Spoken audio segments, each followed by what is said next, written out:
It's time for Debrief. Catch up on the week's top stories on TRT World. Hello. Yes. Şöyle bir saniye abi. Çok teşekkür ederim. We're just waiting for permission to move. Yes, 1 minute. Check. European Union leaders have decided. Hamas and Israel are accusing each other of breaking their ceasefire agreement. The Israeli military has launched its biggest attacks in Gaza since the start of the truce 9 days ago.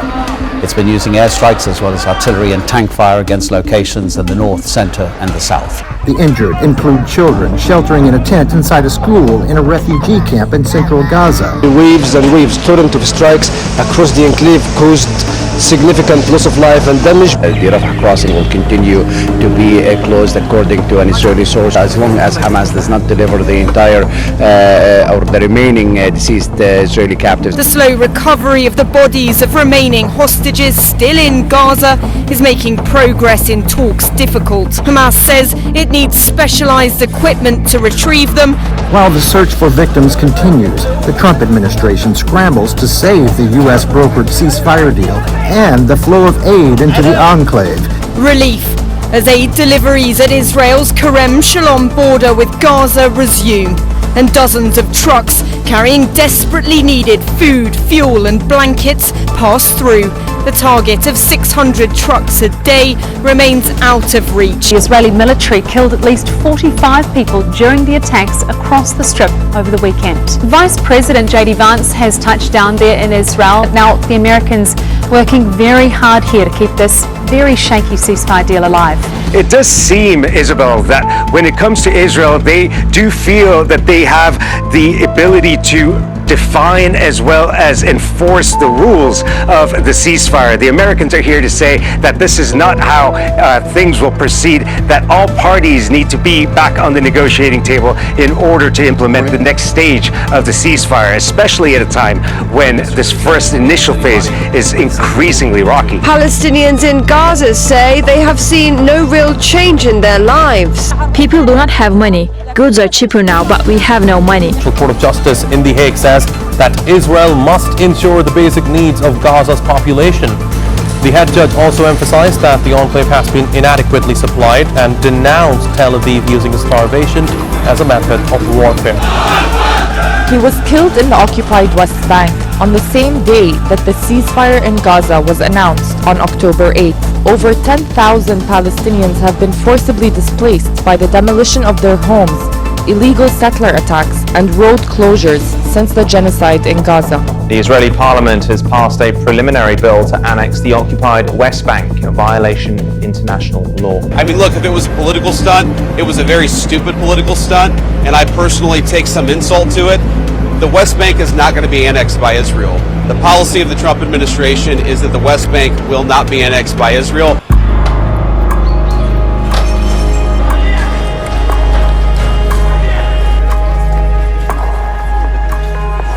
U.S. President Donald Trump is sounding less enthusiastic about helping Ukraine repel Russian forces and is urging both sides to stop the fighting at the current battle lines. Donald Trump has also declined to provide Ukraine with long-range Tomahawk missiles. On the 23rd of September, Donald Trump said, and I quote, "Kyiv can win all of Ukraine back in its original form."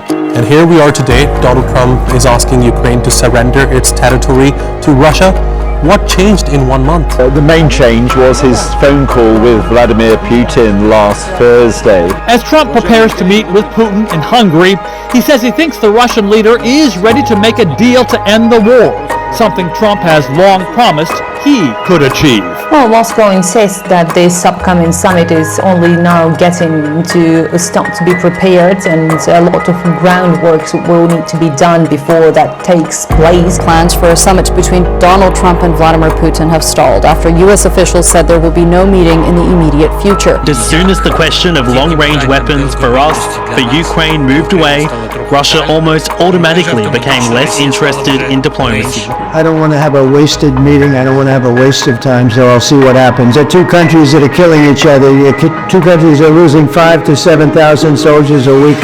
So we'll see what happens. Questions are being asked here about whether or not this is just recognition and acknowledgement that these sides are so far apart still in this conflict, and that no potential meeting between Presidents Trump and Putin would resolve any of those key differences. The Trump administration announced on Wednesday it's imposing harsh new sanctions on Russia's two largest oil companies. Bassett, in a statement, put all the blame on Putin, accusing him of not being honest and forthright in ceasefire talks with Ukraine, saying the sanctions are the result of Putin's, quote, refusal to end this senseless war. There was relief from European leaders as they arrived in Brussels. They'd managed to agree on their latest sanctions package even before the summit started. And just hours after the US announced its own sanctions, something they've been begging Trump to do for a long time. There is nothing new here. Yes, they are of a serious nature for us, of course. This is understandable, and they will have certain consequences, but they will not significantly affect our economic well-being. More shots, more stories with the news in brief. Sunday saw thieves hit the famous Louvre Museum of Art in Paris. Actually, no one saw them. The robbers pulled off a historic heist in broad daylight. They'd been able to plant a large elevator at the site without anyone suspecting and entered through a window in the Apollo Gallery. Using chainsaws, it only took them a few minutes to make off with more than $100 million in royal jewels that had once belonged to French queens and empresses. The theft prompted a backlash at French President Emmanuel Macron, highlighting months of complaints about understaffing and security issues at museums across France. But that didn't leave much of a lapse for visitors. Though the thieves remain at large, the Louvre reopened on Wednesday. On Saturday, another round of anti-Trump protests saw demonstrators turn out in large numbers across the U.S. It's part of what's known as the No Kings movement, a network of organizations accusing President Donald Trump of acting more like a monarch than an elected official. Americans also gathered in European cities, including Madrid, London, and Paris.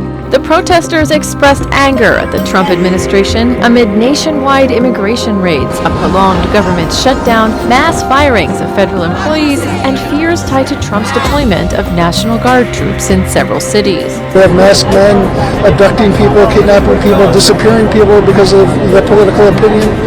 That's not what we're supposed to be about. Here in Washington, demonstrators also object to the Trump administration going after high-profile Trump critics, including the recent indictments of former FBI Director James Comey and Trump's former national security advisor. The Trump administration has called them Hate America rallies. And Trump's response? He posted on his social media account an AI video depicting him flying a jet, dropping excrement on protest crowds. The reopening of Sudan's Khartoum International Airport did not go smoothly amid the deadlocked war between the Sudanese army and paramilitary Rapid Support Forces, or RSF. It was shut down more than 2 years ago after it was targeted and damaged at the start of the conflict and supposed to open on Wednesday. But local media reported several RSF drones targeted the airport on Tuesday, Wednesday, and Thursday. All were reportedly intercepted before they could do any damage. One domestic passenger flight did manage to land there on Wednesday, but continued targeting means the airport remains vulnerable. It's a new chapter for Japan. The nation has just elected its first female prime minister, ultra-conservative Sanae Takaichi. The 64-year-old Takaichi is filling a spot vacated after previous Prime Minister Shigeru Ishiba resigned. Their conservative nationalist Liberal Democratic Party, or LDP, has ruled Japan for most of the last 55 years. But Ishiba's exit was prompted by recent election losses in Parliament's upper house, following last year's loss of its lower house majority. Sanae Takaichi is known as a security hawk and was a close ally of the late Shinzo Abe. She's pledged to strengthen defense and rebuild the economy, which faces several issues, including an aging population, falling birth rate, and shrinking workforce. Rather than being happy, I feel like the tough work starts here. All of us together have a ton of work to do. We have a lot of policies to execute speedily. And we bring you a taste of our programs. Gold's glittering run shows no sign of fading just yet. After smashing past $4,300 an ounce earlier this week, prices have cooled but remain near record highs. With central banks buying at historic levels and silver surging too, the big question now is, are we witnessing a golden age for metals or the calm before a correction? Gold is hovering around $4,100, retreating slightly from its record earlier this week. That's still a jaw-dropping 56% surge so far this year. So how much of this is based on fundamentals like the Fed's September rate cut? When you compare the fundamentals, and including the Federal Reserve's September rate cut, you will find that the rally for gold is partially rooted in fundamentals beyond the Federal Reserve's rate cut in September. If you recall, you will find that around earlier this year, around April, prices began to pick up when the US president announced the Liberation Day sweeping tariffs. So global uncertainty and the fiscal uncertainty in most of the economies are some of the important fundamentals that have created uncertainty and have pushed investors towards gold. Ivory Coast has one of Africa's strongest economies and is the world's largest cocoa producer. More than 24 million people, or 3/4 of the Ivorian population, are under the age of 35. Registered voters will be deciding whether to extend the rule of their 83-year-old President Ouattara that began in 2011. Now, President Ouattara says he's seeking re-election out of duty because he wants to deal with the unprecedented security, economic and monetary challenges. Despite a 6% economic growth last year, government data shows that nearly 1 out of 4 people are poor. Key opposition figures have been disqualified from running, including former Credit Suisse CEO Tidjane Thiam. He was barred by a local court, claiming he had French nationality, which is not allowed for presidential candidates, while former President Laurent Gbagbo was excluded over a criminal conviction. Dozens of people are serving 3-year jail terms and hundreds have been arrested for protesting against the decision. Don't worry if you missed the first couple of NBA games on Tuesday. That's because, one, there's more than 1,230 matchups in total in a season. And reason number 2, we got Peter Franks to recap the opening day action. It was a famous night for Oklahoma City Thunder, who raised their first ever banner, received their first championship rings, and then went on to win what could be one of the games of the season, needing double overtime to beat the Rockets. Turkish superstar Alperen Şengün led the charge for Houston with 39 points. All right, OKC against the Rockets. If you're a Rockets fan, are you kind of worried about how the game ended?